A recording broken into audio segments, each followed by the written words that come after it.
Hello guys, कैसे हैं। आशा है अच्छे होंगे, आप लोगों की पढ़ाई अच्छी चली होगी। आज हम लोग उपस्थित हुए हैं उत्तर प्रदेश अधीनस्थ सेवा चयन आयोग द्वारा जारी एक विज्ञप्ति की जानकारी देने के लिए, यानी कि यूपी ट्रिपल एस सी से सहायक बोरिंग तकनीशियन की ये वैकेंसी आई हुई है। और इसके लिए अप्लाई की तारीख, यानी कि जो लिंक खुलेगी वो 15 अप्रैल से खुलेगी और 5 मई तक इसकी अंतिम तिथि है। यानी कि 15 अप्रैल से लेकर 5 मई तक ये फॉर्म भरे जा सकते हैं। और आगे विस्तार से इसकी जानकारी शुरू करें इससे पहले आप लोगों से रिक्वेस्ट है कि चैनल में नए हैं या चैनल को अभी तक सब्सक्राइब नहीं किए हैं तो प्लीज़ सब्सक्राइब कीजिएगा और अपने ग्रुप में शेयर भी कर सकते हैं।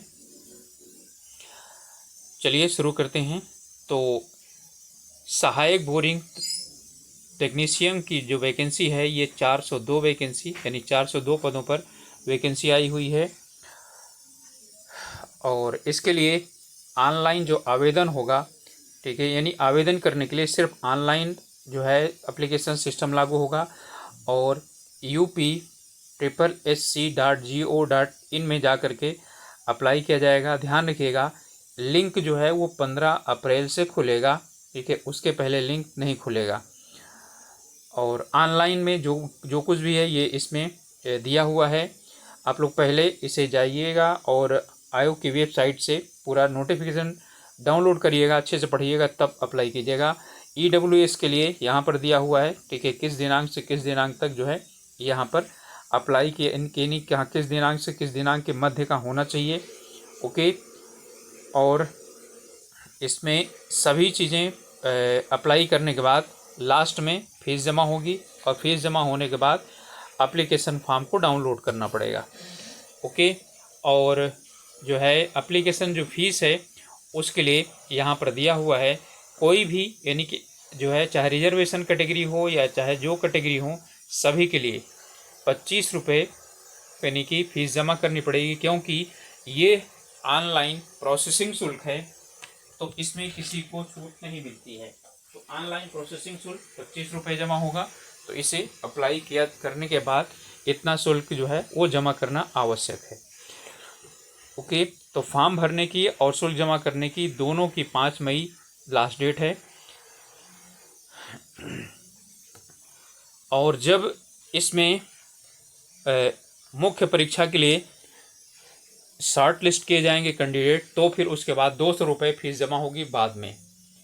ओके। तो उसके लिए जो ये अलग से लिस्ट यानी कि लिंक खुलेगा और लिस्ट निकलेगी, तो जिनका उसमें लिस्ट में नाम आएगा यानी कि जो सिलेक्ट होंगे वही सिर्फ अप्लाई कर पाएंगे। ओके। जब इसमें संशोधन करना होगा तो संशोधन के लिए अप्लाई करने के बाद पत्राचार का पता, व्यक्तिगत विवरण जैसे यानी कि EWS और क्षैतिज आरक्षण की श्रेणी, ये जो है यानी कि इन पर आप करेक्शन कर सकते हैं। और आवेदन में जो अनिवार्य या अधिमानी योग्यताएं हैं वो दर्ज की जा सकती हैं, ठीक है। और वैवाहिक स्थिति के विषय में जानकारी, सिर्फ यही 4 जो है कैटेगरी हैं और 4 कैटेगरी में ही संशोधन कर सकते हैं, बाकी और किसी में संशोधन नहीं किया जा सकता है। ओके। और संशोधन की तिथि है 12 मई 2026। ओके। पदों का जो विवरण दिया गया है वो इस प्रकार से है। इसमें लघु सिंचाई विभाग उत्तर प्रदेश से संबंधित है वैकेंसी, सहायक बोरिंग टेक्नीशियन की है, लेवल 2 की वैकेंसी है, जिसमें कि 19,900 से लेकर के 63,200 ये पेमेंट की वैकेंसी है। और इसमें अनारक्षित के 163 पद हैं, अनुसूचित जाति के 82 हैं, जनजाति के 10 हैं, अन्य पिछड़ा वर्ग के 107 हैं और EWS के 40 हैं। कुल 402 पद पर वैकेंसी है। क्षैतिज आरक्षण यहाँ पर दिया गया है। आरक्षण सिर्फ और सिर्फ उत्तर प्रदेश के स्थायी निवासियों को मिलेगा, यानी उत्तर प्रदेश के निवासियों को मिलेगा। ओके। इसके बाद इसमें यानी कि आरक्षण इसमें दिया हुआ है कि किनको मिलेगा। महिलाओं के लिए तो दिया हुआ है, महिलाओं की सीट दे दी गई है, तो क्षैतिज आरक्षण है वो उसमें मिलना है। अब यहाँ पर देखते हैं कि योग्यताएं क्या क्या होनी चाहिए। तो ध्यान दीजिएगा, अच्छे से समझ लीजिएगा। तो यहाँ पर अनिवार्य योग्यताएं दो प्रकार से हैं। पहली जो योग्यता है वो क्या होनी चाहिए, हाई स्कूल होना चाहिए। हाई स्कूल या सरकार के द्वारा मान्यता प्राप्त कोई समकक्ष, यानी कि टेंथ होना चाहिए कुल मिलाकर के। दूसरा क्या होना चाहिए, दूसरी जो है वो ये है कि किसी भी ITI से या प्राविधिक केंद्र से, राजकीय औद्योगिक प्रशिक्षण केंद्र से लाल डिग्गी पार्क गोरखपुर द्वारा दिया गया नलकूप मैकेनिकल पाठ्यक्रम, ठीक है, इसका प्रमाण पत्र या सरकार द्वारा मान्यता प्राप्त कोई अन्य जो है इसके समकक्ष जो है वो होना चाहिए। या तो वो हो, या तो यहाँ पर है कि व्यवसाय में से, इसी में से किसी व्यवसाय में, ये 4 व्यवसाय हैं, यानी कि मशीन मिस्त्री यानी मशीनिस्ट, फिटर, वायरमैन, टर्नर, इनमें से किसी एक जो है ग्रेड में उत्तर प्रदेश या औद्योगिक प्रशिक्षण संस्थान यानी ITI द्वारा न्यूनतम 2 वर्ष का पाठ्यक्रम अथवा राष्ट्रीय व्यावसायिक प्रशिक्षण भारत सरकार के अंतर्गत 3 वर्ष का राष्ट्रीय प्रशिक्षुता पाठ्यक्रम जो है वो होना चाहिए। तो अच्छी तरह से देखने के बाद तब आप लोग क्या करिएगा, भरिएगा। अधिमानी योग्यता इसमें 2 दी गई हैं। TA टेरिटोरियल आर्मी में प्रादेशिक सेवा में, देखिए 2 वर्ष का अनुभव यानी कि 2 वर्ष का कार्य किया हो, या NCC का भी प्रमाण पत्र हो। तो अधिमानी का अर्थ होता है कि यदि 2 व्यक्तियों का जो नंबर है यदि समान हो गया तो उनमें जिनके पास ये योग्यताएं होंगी उसे वरीयता दी जाएगी। ओके, और आयु इसमें दी गई है 1 जुलाई 2026 से, तो 2026 को जोड़ा जाएगा।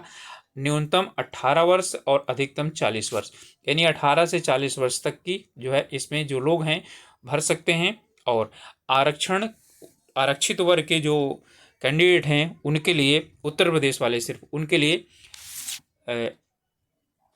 सरकार द्वारा, उत्तर प्रदेश सरकार द्वारा जो प्राप्त छूट है और आयु वो लागू होगी। ओके, चयन का आधार यहाँ पर दिया है, एक परीक्षा होगी। चयन का आधार एक लिखित परीक्षा होगी जिसमें कि 100 प्रश्न होंगे और 100 अंक होंगे और 1/4 इसमें निगेटिव मार्किंग होगी। और इसमें सिलेबस दिया गया है, तो सिलेबस 2 घंटे का होगा और अलग अलग दिया गया है। तो ये कैटेगरी का है तो 65 मार्क्स का, तो यानी कि ट्रेड का टेस्ट होगा, बाकी जो है वो उत्तर प्रदेश और कंप्यूटर की जानकारी होगी। ठीक है, तो आधार सुरक्षा परिचय 10 प्रश्न 10 अंक के होंगे। विद्युत इसमें दिया है, विद्युत मौलिक अवधारणाएं, विद्युत की मौलिक अवधारणाएं 5 प्रश्न 5 अंक। इंजीनियरिंग धातु 5 प्रश्न 5 अंक। इकाई प्रणाली 5 प्रश्न 5 अंक। पदार्थ विज्ञान 5 प्रश्न 5 अंक। द्रव्यमान भार और घनत्व 5 प्रश्न 5 अंक। चाल एवं वेग 5 प्रश्न 5 अंक। कार्य शक्ति और ऊर्जा 5 प्रश्न 5 अंक। ऊष्मा और तापमान 5 प्रश्न 5 अंक। बल 5 प्रश्न 5 अंक। तापमापी उपकरण 5 प्रश्न 5 अंक और चक्रीय गति 5 प्रश्न 5 अंक। ओके, ये कुल 65 अंक हैं। और इसमें कंप्यूटर संबंधी जानकारी 15 प्रश्न 15 अंक के होंगे और उत्तर प्रदेश संबंधी जानकारी 20 प्रश्न होंगे 20 अंक के। तो कुल 65 और 35 हो जाएंगे 100, तो 100 प्रश्न होंगे 100 अंक के होंगे। ओके, यहाँ पर विस्तार से क्या किया गया है, इसका जो पाठ्यक्रम है दिया गया है हर एक का पूरा जो है। आधार सुरक्षा परिषद, विद्युत संबंधी सामान्य योग्यताएं, इंजीनियरिंग धातु संबंधी सामान्य योग्यताएं। ओके, इसके बाद ठीक है इकाई प्रणाली, तो इससे संबंधित जो है ये दिए गए हैं। पदार्थ विज्ञान संबंधी ये पूरा दिया गया है। द्रव्यमान भार और घनत्व से संबंधित ये हैं। चाल और वेग से संबंधित ये दिए गए हैं। कार्य शक्ति और ऊर्जा से संबंधित ये दिए गए हैं। ठीक है, ऊर्जा और तापमापन से संबंधित ये हैं। बल से संबंधित ये दिए गए हैं पूरा पाठ्यक्रम। तापमापी उपकरण, ठीक है, और चक्रीय गति से ये दिया गया है।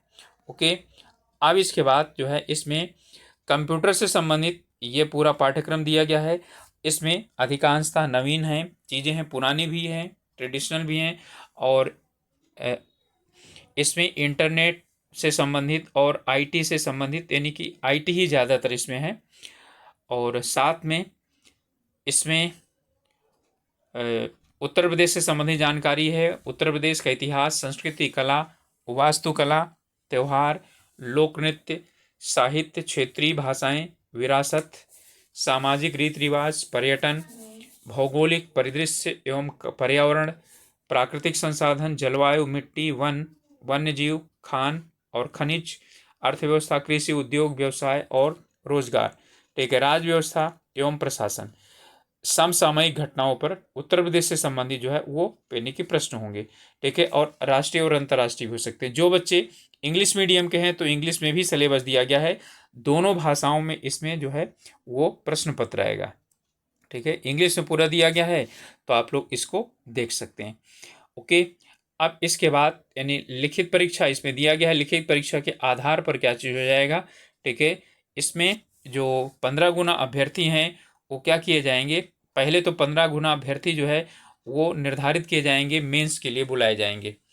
ओके, और फिर उसके बाद जो है इसमें जो नॉर्मलाइजेशन वाला जो मैटर है वो भी इसके अंतर्गत आएगा, तो नॉर्मलाइजेशन स्कोर भी देखा जाएगा, सभी चीज़ें हैं। ओके, और इसके लिए आवश्यक ये है पेट 2025, पेट 2025, ठीक है, वो उत्तीर्ण होना चाहिए। ठीक है, पेट 2025 के आधार पर ये वैकेंसी निकली है। आगे नीचे जो भी दिया गया है वो सामान्य जानकारियां हैं, तो यहाँ पर क्लियर दिया हुआ है कि इसमें जो ये वैकेंसी है, ठीक है, पेट 2025 से संबंधित है। देखिए ये दी गई है, प्रारंभिक अर्हता परीक्षा 2025 5 से संबंधित जो है ना ये यानी कि है, जिन्होंने पेट 2025 दिया होगा वही इसे अप्लाई कर सकते हैं, और पेट के स्कोर के आधार पर क्या किया जाएगा, मेरिट बनाई जाएगी। ओके, तो आशा है जानकारी आप लोगों को अच्छी लगी होगी, और हम लोग क्या सुधार करें आप लोग बता सकते हैं। और साथ ही साथ आप लोगों से फिर एक बार रिक्वेस्ट है कि चैनल में नए हैं या चैनल को अभी तक सब्सक्राइब नहीं किए हैं तो प्लीज़ ज़रूर सब्सक्राइब कीजिएगा, अपने ग्रुप्स में शेयर भी कर सकते हैं। मिलते हैं अगले वीडियो में, और इससे संबंधित हम लोग स्टडी मटेरियल भी इसमें क्या करवाएंगे, प्रोवाइड करवाएंगे। तो इसमें जो हमारा सहायक बोर्डिंग तकनीशियन है तो MCQ, वैसे तो कुछ बच्चे यदि इंटरेस्टेड होंगे तो पूरा यानी सिलेबस भी पढ़ाया जा सकता है, नहीं इंटरेस्टेड होंगे तो कुछ MCQ जो है वो करवा दिए जाएंगे। ओके, तो मिलते हैं अगले वीडियो में, तब तक अपनी पढ़ाई पर ध्यान दीजिए, स्वास्थ्य पर ध्यान दीजिए। Okay, all the best.